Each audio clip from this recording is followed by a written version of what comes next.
Senator Jinggoy, sila Villanueva, at si Sir Cheese. Do you think, Attorney, it has something to do with the impeachment of the Vice President para pilayan yung supposedly yung mag-vote, no, impeach kay VP Sara din sa Senate?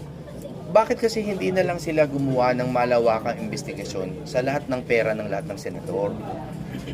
Bakit hindi nila gawin na kalkalin na lang ang lahat ng pera ng lahat ng senador at hanapan ng pinanggalingan para makita talaga nila na hindi pinag-iinitan yung mga tatlo lamang na hindi gumalaw dun supposedly sa impeachment ni VP Sara last year.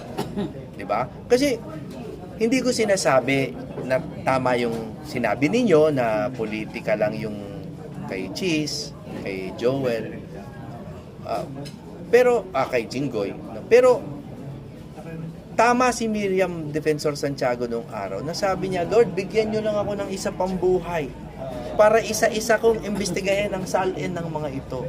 Bakit ba hindi na lang ganun ang gawin nila? Para hindi sila ma-accuse na ng iipit lang sila ng kanilang political rivals.